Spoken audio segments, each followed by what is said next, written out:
kasih di dalam nama Tuhan Yesus Kristus, kita boleh berjumpa lagi bersama-sama. Di kesempatan ini saya percaya bahwa kita semua ada dalam pemeliharaan Tuhan, amin. Saya percaya bahwa kita semua ada dalam keadaan yang baik, kita semua ada dalam keadaan yang sehat.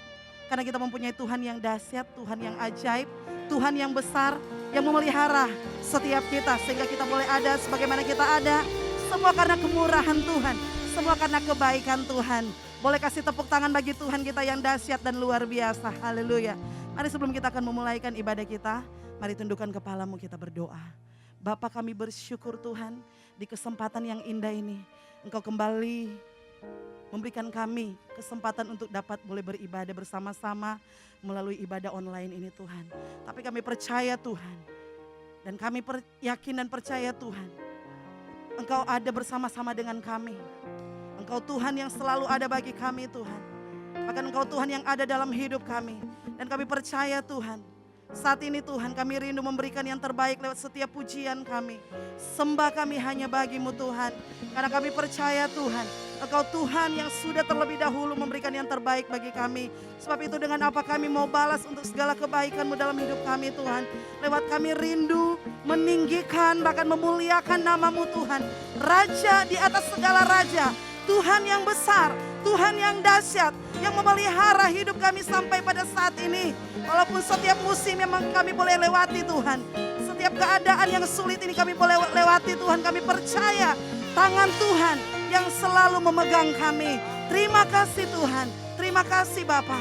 Ini setiap kami Tuhan, kami membawa hidup kami membawa hati kami untuk lebih lagi memuji bahkan meninggikan nama-Mu. Hanya di dalam satu nama yang indah, nama yang berkuasa, yaitu di dalam nama Tuhan Yesus Kristus.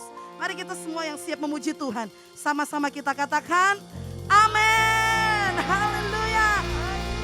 Mari ibu-ibu yang di rumah sama-sama kita mau bangkit berdiri, sama-sama kita memasyurkan nama Tuhan. Sebab Dia Tuhan yang sungguh dahsyat bagi setiap kita. Dia Tuhan yang besar, haleluya. Sama-sama bertepuk tangan bagi Raja kita.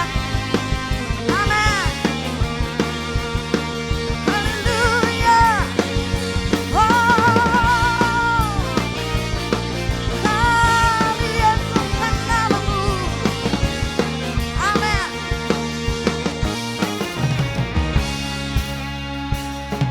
Sebab Tuhan Maha Besar dan sangat terpuji, Dia lebih dahsyat dari segala Allah. Sebab Tuhan Maha Besar dan sangat terpuji, kuasa-Nya dahsyat menghancurkan musuh. Mari ceritakanlah kebaikan Tuhan, ceritakan kedahsyatan Tuhan. Haleluya. Ceritakanlah kemuliaan-Nya di antara segala bangsa, dan perbuatan-Nya yang sungguh ajaib di antara suku bangsa.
ajaib Tuhan.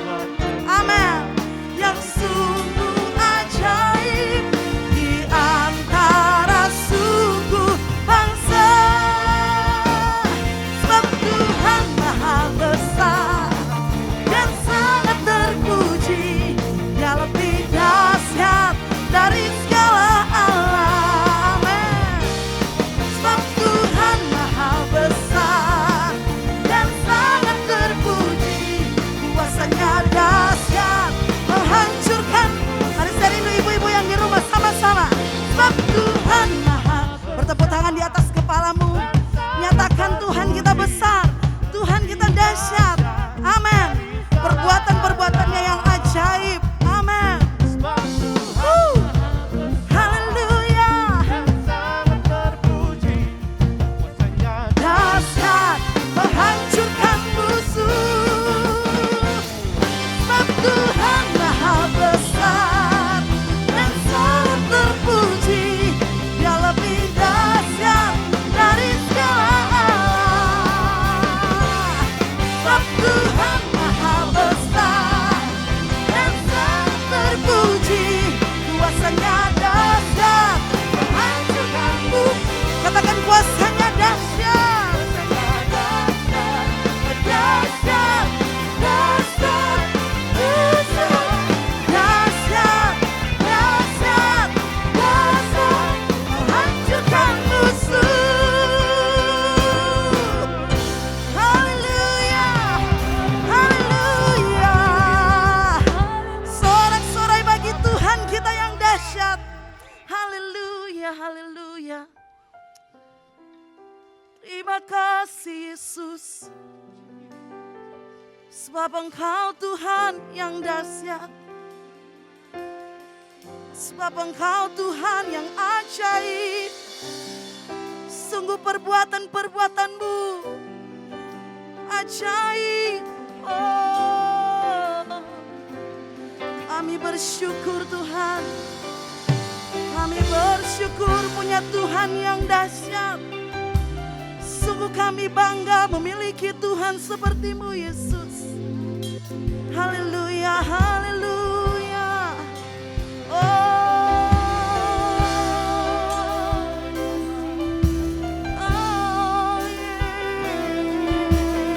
Yesus. Haleluya.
Kedahsyatan-Mu Tuhan, setiap perbuatan-Mu.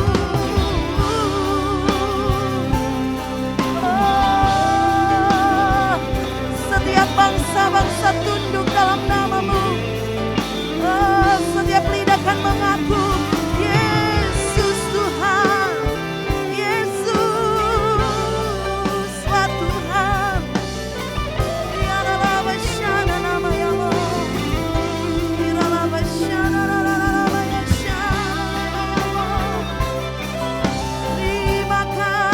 Terima kasih Yesus. Ini hidup kami Tuhan. Ini hidup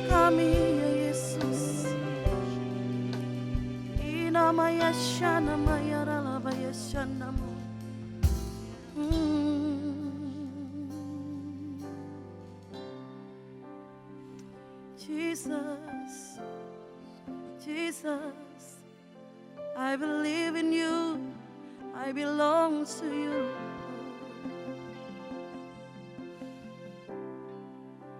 Into your hands I'm commit again, with all I am for you, Lord. You hold my world in the palm of your hands, and I am yours forever.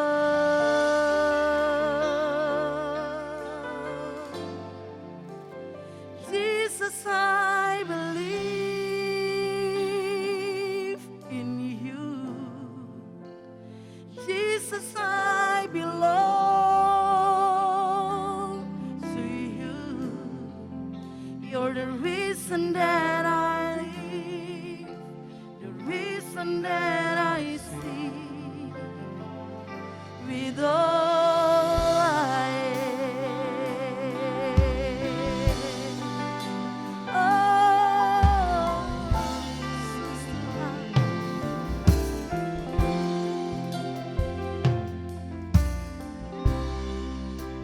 I'll walk with you.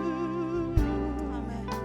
Wherever you go, through tears and joy, I trust in you, and I believe in all of your ways, your promises forever.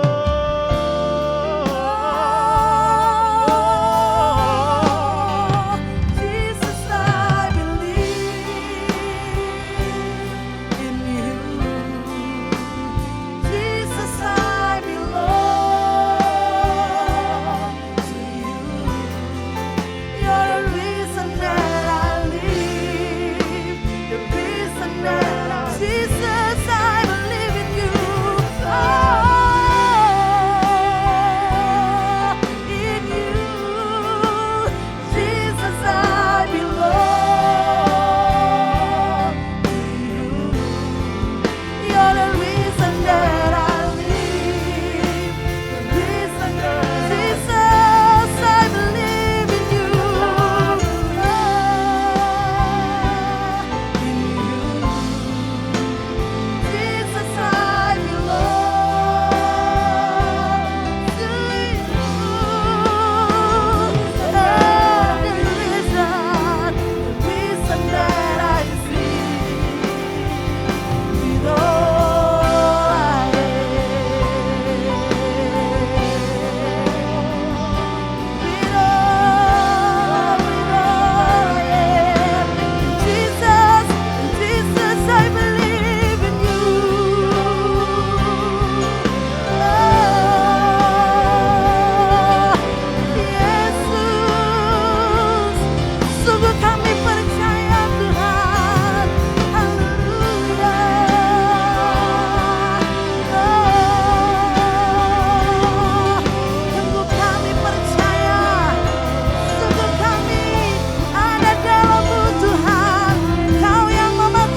percaya Tuhan. Sungguh kami percaya Tuhan. Amin. Jesus, I believe in you. Believe in you. Jesus, I belong to you. You're the reason that I live. The reason that Jesus, I believe in you. Jesus, I believe in you. Jesus, I belong, amen, to you. You're the reason that I live, the reason that I see. You're the reason. The reason that I live. The reason You're the reason. You're the reason that I live, the reason that I see.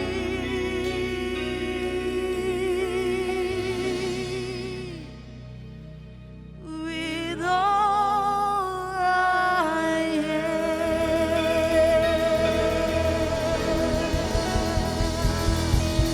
Hallelujah, hallelujah, hallelujah, hallelujah. Terima kasih Yesus. Shalom Woman in Christ yang dikasihi Tuhan Yesus Kristus. Pada kesempatan ini kita akan belajar tentang mengenakan perhiasan ilahi. Bagaimana kita tetap cantik, tetap menarik di tengah-tengah kesulitan, di tengah-tengah keadaan wabah atau pandemik ini. Dan bagaimana kita mempertahankan dan apa sebenarnya perhiasan yang paling diperlukan di masa-masa kepanikan seperti ini, di masa-masa yang tidak pasti seperti ini. Apakah perhiasan secara fisik atau perhiasan batin? Nah, untuk itu mari kita lihat di dalam 1 Petrus pasal yang ketiga ayat 3 dan 4. Kalau ibu-ibu sekalian memiliki Alkitab, boleh membaca bersama-sama saya. 1 Petrus 3 ayat 3 dan 4. Perhiasanmu janganlah secara lahiriah, yaitu dengan mengepang-ngepang rambut, memakai perhiasan emas, atau dengan mengenakan pakaian yang indah. Tetapi perhiasanmu ialah manusia batiniah yang tersembunyi dengan perhiasan yang tidak binasa, yang berasal dari roh yang lemah lembut dan tentram, yang sangat berharga di mata Allah. Kita berdoa. Bapa di surga, kami mengucap syukur bahwa Engkau menyediakan satu perhiasan yang begitu berharga di matamu, yang berkenan kepada Engkau. Dan biarlah kami mengerti dan memahami ini dan mengenakan ini, sehingga sungguh orang-orang sekitar kami juga bisa melihat, keluarga kami bisa melihat, bahkan yang lebih penting lagi Tuhan, Engkau yang memperhatikan dan menilik hidup kami akan berkenan kepada apa yang kami kenakan. Di dalam nama Yesus Kristus kami berdoa dan mengucap syukur. Haleluya. Amin. Ibu sekalian yang dikasihi Tuhan Yesus Kristus, Rasul Petrus memberikan dorongan kepada para wanita-wanita yang beberapa di antara mereka malah bukan memiliki suami yang sudah Kristen. Karena dikatakan sebelumnya, di ayat sebelumnya, bahwa hendaklah mereka hidup dengan segala kesalehan, supaya dengan ketaatan dan kesalehan mereka ini, justru suaminya bisa dimenangkan. Ini berarti memiliki maksud bahwa ada mereka-mereka ini yang sebelumnya memang belum kenal Tuhan, lalu mereka istrinya mulai kenal Yesus lebih dahulu. Dan yang kedua, konteksnya adalah bagaimana Rasul Petrus menuliskan ini kepada jemaat, di mana mereka dikelilingi oleh orang-orang yang tidak mengenal Tuhan. Dan bagaimana mereka menjadi terang, bagaimana mereka hidup sebagai terang, hidup sebagai acuan, standar kepada orang-orang yang tidak mengenal Tuhan. Bagaimana mereka menjadi bangsa yang terpilih itu diwujud nyatakan di dalam kondisi orang-orang yang bertolak belakang keyakinannya dengan komunitas Kristen ini. Nah, kalau saya bisa membaca ini dengan bahasa saya, kira-kira Rasul Petrus menuliskan ini kepada para ibu-ibu, para wanita-wanita yang sudah menikah. Dia katakan begini, janganlah perhiasan luar, perhiasan lahiriah yang terdiri dari gaya rambut, perhiasan dan busana yang mempercantik engkau atau sebagai perhiasanmu. Tetapi biarlah manusia batinia yang di hati, itulah perhiasanmu. Nah, kalau kita melihat sekarang ini, bahwa di sini ada 3 bagian utama dari perhiasan lahiriah seorang wanita. Yang pertama adalah gaya rambut. Gaya rambut. Oke? Dan kita tahu bahwa untuk perawatan rambut tidak murah. Kita ke salon saja minimal bisa 200-300 ribu. Oke, perawatan rambut. Dan model rambut yang kemudian kalau misalnya ibu-ibu yang akan ke resepsi ya sebelum pandemik, wah pasti udah ke salon dulu. Nggak mungkin tiba-tiba kita aut-autan atau kita main sekedar style sendiri walaupun ada wanita yang seperti itu. Tetapi umumnya mereka akan menghabiskan waktu, meluangkan waktu ke salon atau memanggil penata rambut. Nah yang kedua adalah perhiasan. Tentu perhiasan dari dulu sampai sekarang tetap menjadi satu ikon wanita. Apakah yang sederhana sampai yang menor, tetapi kemudian itu mencirikan bagaimana sebagai wujud dari kecantikan. Ini adalah aksesoris yang penting. Bukan cuma model rambut, tetapi bahkan perhiasan yang ada di rambut pun itu menentukan. Bisa pada waktu itu adalah sebuah derajat, menunjukkan derajat dari wanita tersebut. Bagaimana dia berdandan, menghias rambutnya, atau menata rambutnya, dan dengan perhiasan yang ada di rambut, biasanya juga di situ ada aksesoris-aksesoris. Yang kedua, bagaimana mereka memakai perhiasan yang mahal. Dari mulai kalung, anting, lalu kemudian gelang, dan semuanya ini memperlihatkan wujud dari bentuk perhiasan yang mempercantik diri. Yang ketiga adalah busana yang mahal. Tentu ini sudah dari dulu sampai sekarang pun tetap ada. Ya, busana yang mahal. Bahkan kadang-kadang kalau kita ke satu resepsi yang sangat penting, kita tidak segan-segan untuk mempersiapkan sejak jauh hari, menjahit itu, dan atau ya kalau memang cocok kita bisa beli, tapi umumnya pasti kita akan jahit. Nah ibu-ibu sekalian, ketiga bentuk perhiasan ini, pada waktu pandemik COVID-19, sepertinya ini terabaikan. Tidak diperlukan lagi. Bukan saya katakan tidak penting. Tetapi mau kemana kita? Mau dandan di mana? Mau ke salon? Dilarang oleh karena pandemi. Kita beli perhiasan? Acaranya kemana? Semuanya serba online. Atau kita mau pakai baju mahal kemana? Semua acara-acara tidak bisa dilakukan secara tatap muka.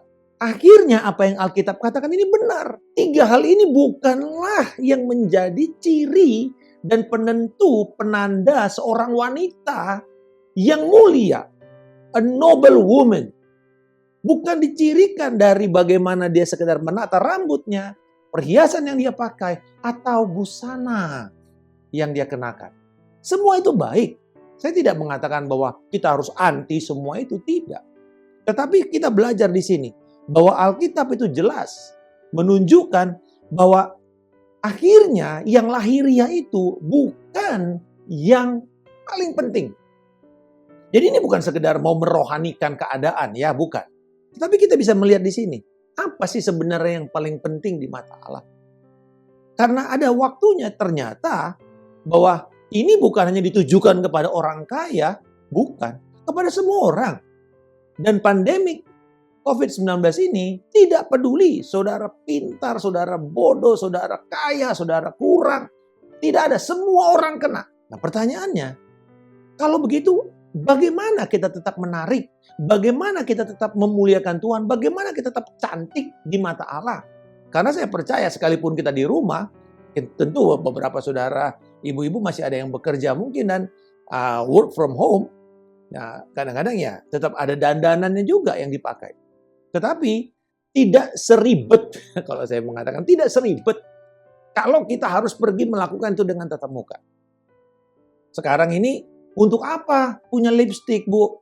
Untuk apa punya lipstik, Pak? Jual lipstik susah sekarang. Oh, ngapa? Habis pakai masker gimana mau lihat? Oh, ngapain kita mesti make up-an? Kok pakai masker? Kok ditutup? Kok mesti pakai topi? Ibu sekalian yang dikasihi Tuhan Yesus Kristus. Ini hanya memperlihatkan bahwa what matter the most? Apa yang paling penting? Firman Tuhan mengajarkan di sini bahwa perhiasan yang tidak binasa. Nah, ini kunci yang penting.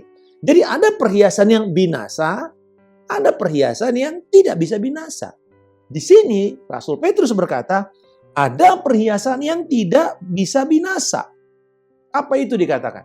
Yang berasal dari roh yang lemah lembut dan tentram, yang sangat berharga di mata Allah.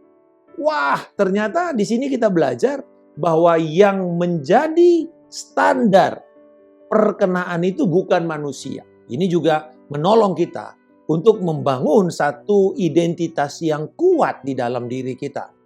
Para wanita biasanya akan sangat terganggu sekali dan sangat rentan dengan satu kelemahan ini. Insecurity. Rasa tidak aman. Rasa tidak aman karena apa yang dia punya. Apa yang dia kenakan. Mungkin dia berpikir bagaimana nanti orang lain melihat saya. Tetapi di sini Tuhan mengatakan lewat firman ini bahwa yang membuat standar dan yang akan menilai standar itu berharga atau tidak bukan manusia, tapi Allah. Yang berharga itu dikatakan berasal dari roh. Wow. Jadi ini sesuatu yang tidak kelihatan, tetapi Alkitab berkata yang tidak kelihatan itu kekal. Yang kelihatan tidak kekal, sementara. Yang kelihatan itu daging, lahiriah. Yang tidak kelihatan itu rohani. Dan ini menjadi ukuran Allah. Apa yang dikatakan menjadi perhiasan yang tidak dapat binasa? Yang berasal dari roh yang lemah lembut dan tentram. Ya, kita akan lihat dua perhiasan utama ini. Yang pertama, roh yang lemah lembut. Apa itu roh yang lemah lembut? Apakah lemah gemulai? Bukan. Karena Yesus berkata bahwa roh yang lemah lembut ini bukan cuma dominasi wanita. Walaupun wanita bisa saja lebih mudah untuk mengembangkan roh yang lemah lembut ini. Tetapi bukan berarti laki-laki nggak bisa. Karena Yesus berkata, belajarlah daripadaku sebab aku ini lemah lembut. Jadi berarti roh yang lemah lembut ini adalah karakter Kristus. Apa itu roh yang lemah lembut? Roh yang lemah lembut adalah kekuatan ilahi. Jadi datang dari roh Allah dalam diri seseorang percaya untuk tidak membalas mereka yang menyerang, tidak balas dendam. Tetapi percaya bahwa Allah lah yang akan menghakimi dengan adil. Jadi bukan mengambil haknya Tuhan untuk menghakimi, tapi justru mengizinkan Allah dan mempercayai Allah untuk melakukan tindakan itu kepada orang yang bersalah kepada kita. Lalu mengetahui bahwa Allah itu adalah Allah yang benar, Allah yang adil, dan ia bersedia menjalani sengsara. Jadi orang yang lemah lembut itu adalah orang yang percaya akan kedaulatan Allah, tetapi juga dia bersedia menjalani semua proses sampai pada tingkat kesengsaraan, penderitaan, tanpa merasa getir atau pahit, dan berniat untuk balas dendam. Wow, ini suatu hal yang luar biasa sekali ya. Di dalam bilangan pasal yang ke-12 ayat 3 dan Matius 11 ayat 29, ini menjadi referensi bahwa orang yang lemah lembut itu percaya kepada Allah. Jadi ketika kita mulai berpikir untuk mengambil haknya Tuhan, membalaskan kepada orang lain. Misalnya kita dipahitkan, atau kita dikecewakan, atau kita dilukai, kita dirugikan, kita ditipu, barang-barang kita diambil. Apakah kita marah? Apakah kita langsung mengambil tindakan untuk balas dendam? Lapor polisi, tuntut hukum. Saya nggak bilang bahwa itu nggak perlu. Tapi mari kita pertama perlahan-lahan untuk mulai mengerti bahwa pembalasan itu bukan milik kita. Seringkali kalau kita mulai membalas dendam, mulai mengambil haknya Tuhan. Tetapi kalau saudara mengizinkan Tuhan yang melakukan, wah, lebih mengerikan. Jadi ngapain kita mesti mengambil atau berusaha menjadi Allah kepada mereka? Jadi roh yang lemah lembut ini bukan roh yang mudah menyerah sebenarnya. Justru roh yang kuat. Karena dia bersedia menjalani penderitaan. Bayangkan misalnya pasangan saudara belum terima Yesus. Belum percaya. Rasanya enak nggak? Mau doa, nggak ada yang dukung. Ataupun kalau kita berusaha untuk melakukan puji Tuhan, misalnya ada suaminya walaupun dia nggak tertarik kepada kekristenan, tapi dia tidak melarang istrinya atau anak-anaknya. Tetapi tetap hati kita merasa, aduh kok ada yang kurang. Kok saya nggak bisa seperti keluarga lain di mana mulai berdoa bersama-sama, sepakat bersama-sama, nyambung dalam pembicaraan kalau bicara mengenai perkara rohani. Pasti nggak enak. Itu adalah sebuah penderitaan batin.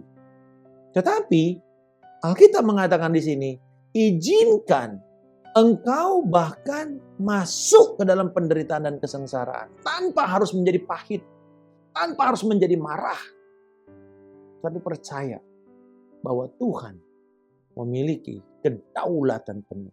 Jadi ketika kita mengalami masa sulit seperti ini, ibu-ibu yang dikasihi Tuhan, mari kita melihat untuk terus mempertahankan, tidak marah kepada Tuhan, tidak marah kepada keadaan, tidak marah kepada orang sekitar kita, tidak marah kepada pemerintah, tapi kita percaya, Tuhan, Engkau berdaulat, Engkau memegang kendali, dan Engkau akan membuat aku bisa melewati semuanya dengan satu keyakinan penuh. Roh yang lemah lembut. Setiap hari kita mesti terus membangun roh yang lemah lembut ini di dalam kehidupan kita, sekalipun melewati masa sulit. Nah yang kedua, roh yang tentram. Wah, apa itu tentram? Apakah tentram artinya tidak berisik? Nah, kan seringkali kita berpikir tentram itu kalau kita pergi jauh ke tempat yang tenang, tidak ada suara-suara berisik, tidak ada suara-suara yang mengganggu, hanya mungkin suara alam, suara binatang, atau suara serangga. Apakah itu yang namanya tentram? Tranquility? Apakah itu yang kita berusaha berharap mencari? Bukan. Ketentraman di sini berbicara mengenai ketenangan, damai, tidak gelisah, tidak berontak, tidak terganggu oleh keadaan sekitar kita, tidak kepo. Nah, di dalam 1 Timotius pasal yang kedua dikatakan mengenai ketentraman. Jadi di sini tentram itu adalah everything put in order. Segala sesuatu itu diletakkan di dalam tatanan, di dalam keteraturan. Dan kita melakukan semua supaya kemudian ketika semua berada dalam keteraturan, kita tidak gelisah, kita tidak panik, terutama kepanikan. Karena musim pandemik ini, saya belajar dari istri saya juga. Bahwa ketika varian Delta ini mulai merebak kemana-mana, orang mulai panik. Orang mulai cari segala macam jenis obat, segala macam jenis vitamin, segala macam jenis suplemen. Bagaimana meningkatkan booster imun kita. Wah, vitamin D, mesti 10.000 mil. Oh, bagaimana magnesium, zinc, dan semuanya dimakan. Bahkan termasuk obat cacing sekalipun mesti dimakan. Nah, ketika kita panik, apa yang terjadi? Semua dibeli. Nah, ini artinya bahwa kita tidak punya self-control sebenarnya. Nggak punya. Semuanya dibeli. Semuanya. Kenapa? Gelisah, takut, tidak tenang. Tidak memiliki damai. Karena dia tahu bahwa sebenarnya orang yang panik itu tidak percaya Tuhan. Dia tidak percaya Tuhan memegang kendali atas keadaan. Dan seringkali justru orang-orang yang mempengaruhi kita menjadi panik adalah orang sekitar kita. Dan apa yang terjadi kalau kita panik? Alkitab berkata, kamu tidak bisa berdoa. Hanya ketika kamu menjadi tenang, menjadi tentram, kamu bisa berdoa. Roh ini, bayangkan kalau kita gelisah, ini mempengaruhi orang sekitar kita. Sama seperti sukacita itu contagious, menular. Sebenarnya ketakutan, kepanikan, kekhawatiran, ini juga menular. Coba kita ngomong-ngomong kepada orang lain, teman-teman kita. Wih, gimana nih keadaan begini nih sekarang? Aduh, si anu mati, si ini mati, si ini mati. Panik. Saya menyadari ada kedukaan, betul. Kita sedih. Itu saja sudah membuat kita tertekan. Tetapi kemudian ketika ditambah dengan kepanikan, ancaman bahaya maut, bukankah harusnya kita percaya akan hadirat Allah yang melindungi kita? Sekalipun aku berjalan di dalam lembah kematian, aku tidak takut terhadap hal-hal yang jahat. Karena Tuhan menyertai aku. Roh yang tentram. Roh yang membuat kita berada pada kondisi di mana kita tenang, tidak mengungkapkan hal-hal yang negatif, tetapi memberikan dorongan semangat dan juga pujian dan ucapan syukur. Roh yang tenang, roh yang lemah lembut. Nah, saudara-saudara, ketika ini terjadi, berarti kita belajar mempercayai Allah. Karena mempercayai Allah memberikan kita satu keyakinan bahwa Tuhan memberi upah. Upah apa yang kita terima? Upah dari iman kita. Yaitu Dia akan meluruskan jalan-jalan kita. Percayalah kepada Allah dengan segenap hatimu dan jangan bersandar kepada kekuatanmu. Akuilah Dia dalam segala lakumu, maka apa? Dia akan meluruskan jalan. Dia akan meluruskan jalan. Jadi kita melihat di sini, mempercayai Allah membangun satu ketenangan di dalam hidup kita. Sekalipun orang sekitar kita bisa panik, tetapi Tuhan yang melindungi kita, menjadi gembala bagi jiwa kita. Dia akan memelihara hati kita dengan teduh, dengan tenang. Dan pada waktu itulah kita akan belajar bahwa kalau kita tenang, kita mampu untuk berdoa. Kalau kita tenang, kita mampu untuk memikirkan segala jalan keluar. Hikmat Tuhan akan nyata pada waktu kita menjadi tenang.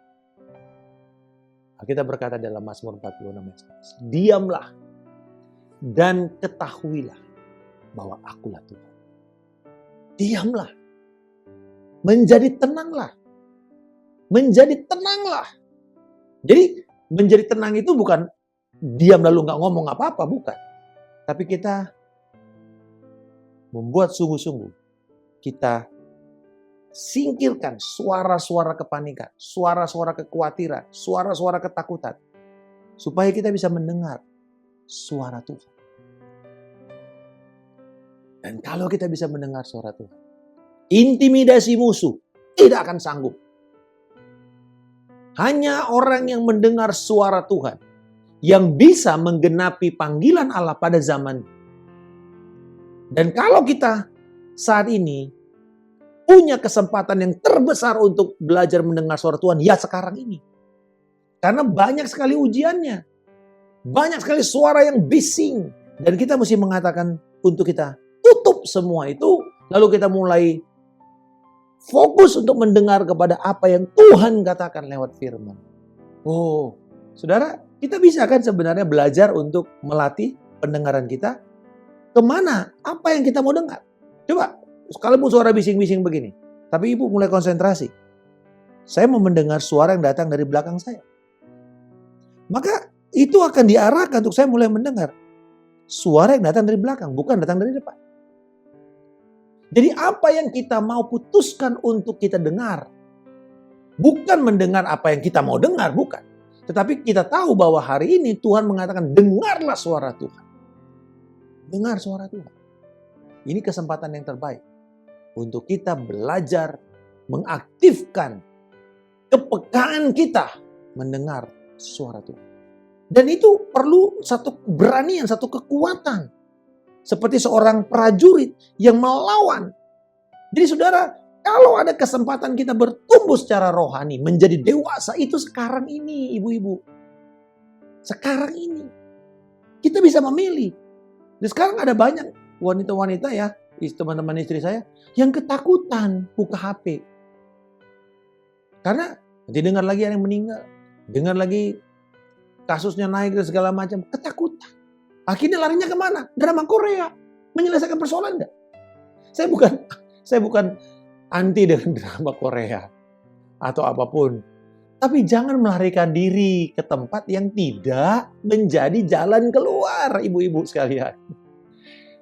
pulang nonton drama Korea malah lebih depresi.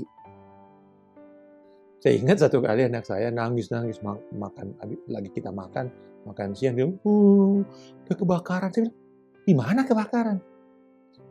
Di filmnya, tadi baru nonton serinya, rumahnya kebakaran habis. Aduh Esther, saya bilang, saya kira kebakaran di mana? Sudah mulai terkena imbas. Saudara tahu apa yang saya lakukan? Udah istri saya bilang, saya bilang, Tuhan, berdoa mengucap syukur untuk makanan ini. Kami juga berdoa untuk episode berikutnya, bahwa rumah yang kebakaran ini Engkau akan tolong dan semua. Saya berdoa. Anak saya langsung habis berdoa, Dad, kok doanya begitu? Saya bilang, Papa lebih peduli kamu menang atas itu. Episode itu bisa berganti. Saya nggak mau kamu terintimidasi, terpengaruh dengan kalian. Saudara-saudara, jadi jangan kita larut kepada apa yang tidak menjadi jalan keluar. Bangun roh yang tenang, bangun roh yang lemah lembut, supaya kita berdoa. Nah, di dalam Kolose pasal yang ketiga, ayat 12-14, di sini Rasul Paulus memberikan apa yang sebenarnya menjadi perhiasan penuh kepada kita. Karena itu, sebagai orang-orang pilihan Allah yang dikuduskan dan yang dikasihinya, kenakanlah belas kasihan, kemurahan, kerendahan hati, kelemah lembutan, dan kesabaran. Sabarlah kamu seorang terhadap yang lain. Ampunilah seorang akan yang lain. Apabila yang seorang menaruh dendam terhadap yang lain, sama seperti Tuhan telah mengampuni kamu, kamu perbuat jugalah demikian. Dan di atas semuanya itu, kenakanlah kasih sebagai pengikat yang mempersatukan dan menyempurnakan. Nah, yang ketiga, yang kalau ada dari semua itu, jadi kan tadi ada 3 perhiasan fisik yang sangat penting bagi wanita. Rambut, perhiasan, dan busana. Nah, Yesus mau mengatakan bahwa 3 hal yang tidak binasa.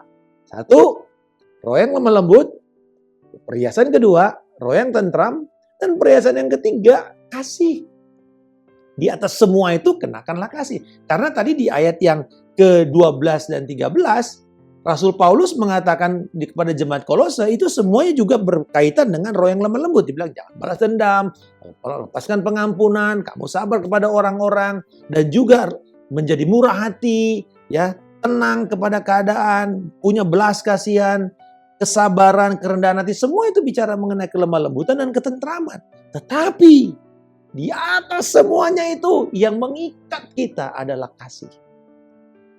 Wah, akhirnya inilah kesempatan kita untuk mengembangkan kasih Kristus yang melampaui segala takutan. Apakah yang bisa memisahkan kita dari kasih Kristus? Tidak ada. Tidak ada sama sekali. Dan itulah yang Yesus inginkan kita kenakan. Mari kita kenakan. Roh yang lemah lembut. Roh yang tentram. Dan roh yang penuh. Biarlah kasih Allah penuh dan melimpah. Kasih ini yang bisa membuat kita hidup dengan tenang dan sukacita. Menjadi saluran penghiburan pada orang yang sedang memerlukan. Menjadi saluran berkat kepada mereka yang memerlukan. Dan biarlah kiranya para ibu-ibu, para wanita yang dikasihi Kristus, inilah kesempatan. Mari kita kenakan apa yang tidak bisa dirasa. Mari kita kenakan apa yang berkenan kepada Tuhan sekarang ini. Bapa di surga, kami mengucap syukur pada hari ini. Terima kasih untuk kebenaran firman-Mu ini. Aku berdoa pada para ibu-ibu, dimanapun berada yang menyaksikan tayangan ini. Dan saya percaya bahwa Roh Kudus mau mengatakan bahwa jangan engkau menjadi cemas dan khawatir, dan bahkan pikiranmu mulai terpecah-pecah, konsentrasimu akhirnya terpecah-pecah. Terlalu banyak bercabang. Saya melihat ada ibu-ibu yang bercabang-cabang pikirannya, sehingga dia tidak bisa konsentrasi. Sehingga akhirnya dia seperti lumpuh karena dia tidak pernah bisa melakukan sesuatu secara tuntas. Tapi pada hari ini, Tuhan memberikan kepada engkau satu keteguhan hati untuk engkau percaya, aku Tuhan yang memegang kendali. Aku Tuhan yang akan melewatkan engkau dan meluputkan engkau dari mara bahaya. Tapi aku Tuhan juga yang akan memelihara engkau. Sehingga engkau keluar dari kegelapan ini dan sampai kepada terang yang ajaib. Aku berdoa Tuhan pada saat ini. Setiap ibu-ibu ini akan memegang teguh panggilan Allah dalam hidup mereka. Hidup sungguh. Mengenakan perhiasan yang tidak bisa binasa. Yang memuliakan Tuhan. Yang berharga di mata engkau. Yang berkenan kepada engkau. Dan aku berdoa Tuhan. Bila terus kasih Allah meluap di dalam kami. Dan kasih itu yang melenyapkan ketakutan. Kasih itu Tuhan yang akan membuat kami Tuhan terus percaya. Tidak ada satupun bahaya maut, ancaman, pedang, ketelanjangan, kemiskinan, kuasa kegelapan yang bisa memisahkan kami dari kasih Kristus. Terima kasih Bapa. Penuhi kami terus dengan kasih-Mu. Dalam penyembahan kami, dalam keintiman kami dengan Engkau. Kasih-Mu itu akan terus memenuhi kami dan melimpah, meluap. Dan menghasilkan sukacita. Di dalam nama Tuhan Yesus Kristus. Kami telah berdoa dan mengucap syukur. Haleluya. Amin. Shalom. Selamat beribadah. Puji nama Tuhan, saya percaya kita semua diberkati. Amin. Saya rindu tanya ibu-ibu yang di rumah, berapa banyak kita yang diberkati, boleh lambaikan tangan saudara. Haleluya. Walaupun tidak kelihatan tapi saya percaya kita semua diberkati dan melambaikan tangan. Amin. Puji nama Tuhan. Kami ucapkan terima kasih kepada hambanya yang sudah melayani kita. Saya percaya kita semua diberkati dan iman kita semakin kuat di dalam Tuhan. Haleluya. Dan saatnya kita akan memberikan persembahan. Mari ibu-ibu kita berikan persembahan yang terbaik. Saya percaya apa yang kita tabur Tuhan melihat dan Tuhan akan memberkati di dalam nama Tuhan Yesus. Amin. Puji nama Tuhan. Mari sebelum kita akan memberikan persembahan, tundukkan kepalamu, kita berdoa. Bapa, kami bersyukur Tuhan untuk firman-Mu yang dahsyat yang boleh kami terima. Kami percaya boleh menjadi rema bagi setiap kita dan boleh menjadi kekuatan bagi setiap kita sehingga iman kita semakin bertumbuh di dalam Tuhan. Puji nama Tuhan. Terima kasih Bapa. Dan saat yang terindah ini kami rindu memberikan persembahan kami Tuhan. Tanda syukur kami karena Engkau Tuhan yang sudah memberkati kami. Mari memberkati setiap tangan-tangan yang memberi. Dan biarlah Tuhan yang akan membalas berlipat kali ganda sesuai dengan janji Tuhan.